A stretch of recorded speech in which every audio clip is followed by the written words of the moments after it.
What's going on, everybody? It is your host, Dr. Splash, and this video got sponsored directly after Hulk and Thor fought in the recent comics, and basically people want to see me give my take on if the writers were taken out and these two characters were just thrown in a standard versus battle. Who would win? Modern day Immortal Thor or Fractured Son Hulk? I'm gonna give you my honest take on both of these characters. If you love content like this, make sure to like and subscribe. The best way you can support is to join the Yancey Street Gang and follow all my content. I try to post bare minimum daily, and I've kept up a pretty damn good streak. Also, check out my Discord, we do games, prizes, D&Ds, giveaways, and more. Without further ado, let's begin. So if you want to see more of both of these characters, I have covered both extensively on my channel, and I am going to do an Immortal Thor movie.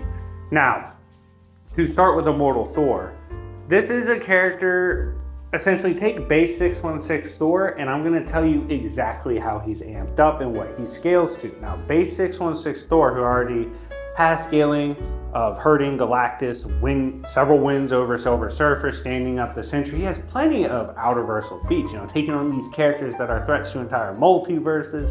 They're able to fight beyond dimensions themselves. They threaten realms beyond this, so on and so forth. Mephisto was nothing to him in the classic era. Mephisto can threaten the Omniverse with his battles. We have crazy fucking scaling. Now take all that, put it together, and have him reach his full potential just within his own power of the Thor Force. The Thor Force itself, for reference, is stronger inherently than the Odin Force. This is a character in Thor that is not only a god, but he was born of Gaia, an elder god, born of Odin, and touched by the Phoenix, okay? The Phoenix scaling to the white hot room, part of the Kabbalah, or the crown of the one above all, okay? It's crazy fucking shit. Now, this Thor has reached the peak of All-Father Thor power, but on top of this, he's acted plenty of more. You see, he has once more gotten into his Rune King magic bag, even gone beyond everything Odin had done before prior, and in my opinion, it's pretty blatant that his rune magic and understanding and potency with it has actually gone beyond even Rune King Thor, perhaps the most fabled and feared version of Thor that's out there. Now, this Thor, on top of it, unlocking all this power, has shown before even getting more weapons, he could take on elder gods like Tornos, the original god of lightning and storms, even sending him to the yawning void beyond creation. He then undergoes trials with God of Stories Loki to unlock more power. This includes unlocking rune magic weaponry. His new axe can literally cut through stories, non-stories, and even butcher literal elder gods. These same elder gods hadn't felt fire like this since ancient primordial times against the original golden burning god, okay? Like it's fucking ridiculous how powerful Thor was. He took on the Infinite City. This Infinite City is the heart of an elder god traveling through the void that eventually was coming to creation to take it over. This Thor is absolutely broken. His narrative will go on forever. It can even survive being killed or death to his narrative, because the story of Thor is just simply beyond anything you could ask about. He's able to take on Oblivion. He's able to assist Storm and offer her assistance against characters that can kill Oblivion, and that the one above all had to step in against back in the day. I mean, the way Thor is getting put over right now, absolutely crazy. Also absorbed or returned Zeus's full power. No div, Zeus couldn't even touch him. Yeah, this Thor brings a lot to the table. He's a fucking beast. But is it enough for Fractured Son Hulk? Let's talk about Fractured Son Hulk, because Thor's not the only one getting super juiced up and put over in Marvel. Fractured Son Hulk, we're going to go the same path as Thor. I'm going to give you the ladder of how he got stronger. Now, we're going to take base Hulk. This is the same Hulk who in the 60s was shattering dimensions beyond time and space, taking on Helllords. This is the same Hulk that could take on Thor. He could take on the entire contingency of the Avengers. An absolute beast. Now, on top of this, take that base Thor. Now, add his gamma and clarify that it is magic, mystical, and spiritual in nature. All of these things combined.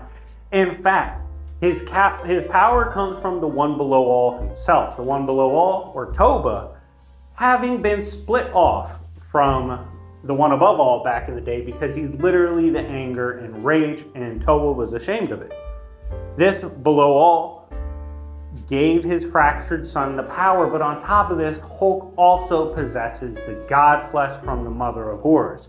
This is a being who could create all the monsters and eldritch evil in Marvel, specifically existing on Earth, can use the chains of the first firmament, multiversal eternity, just to chain up victims. That's what Eldis does, her daughter who's not even as strong as her. Mother of Horrors was able to also do all of this without the One Above All knowing, which is insanely impressive. And she needs the God Flesh to return from the prison that Toa and Toba put her in.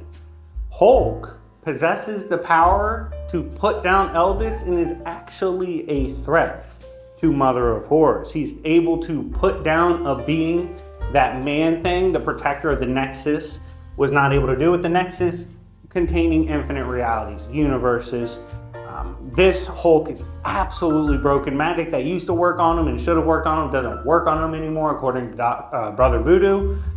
This is just one of the, in my opinion, the strongest Hulk we have ever seen, who could tap into the power of God while also possessing the God Flesh. So, if these two monsters were to clash, how do I see this going? Well, we did see them in the comic briefly have a scuffle, and it was broken up. I don't really see it going that way. So we're going to take into perspective that both of these characters are trying to absolutely eliminate one another. Like they are not holding back on each other, okay?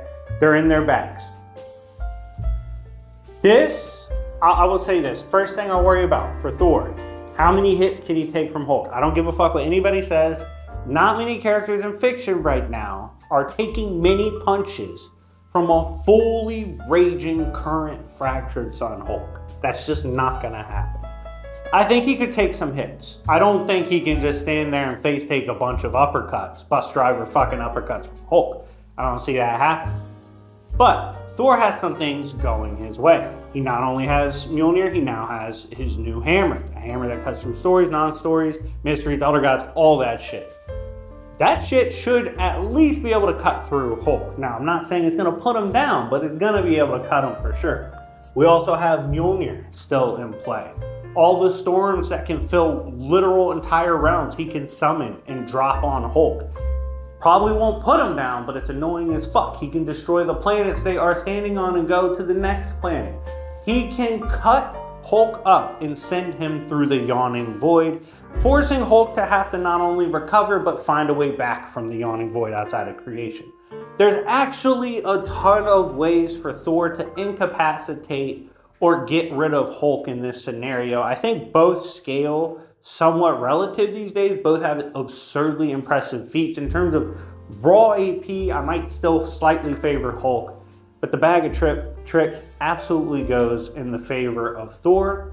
I think if these two were to clash and we took away writers, we took away plot, we just have them fight on their own merit of what they're doing in the modern setting. Both are super impressive. It could honestly go either way. I think it's high diff regardless of how you feel about this. The only way I disagree with you is you think it's like no diff either side. But in my opinion, if they were to clash, peak, I favor Thor right now. Way more win conditions in his favor. But anyways, guys, let me know what you think in the comment section down below. If you agree with me or disagree, let me know as well. I had a lot of fun doing this video. If you want to see your favorite topics covered on this channel, hit me up to talk business. You can directly sponsor videos, and my turnaround time is getting a lot faster, so definitely hit me up. But yeah, anyways, it's been your host, Dr. Splash. And remember, it's Yancey Street, bitches.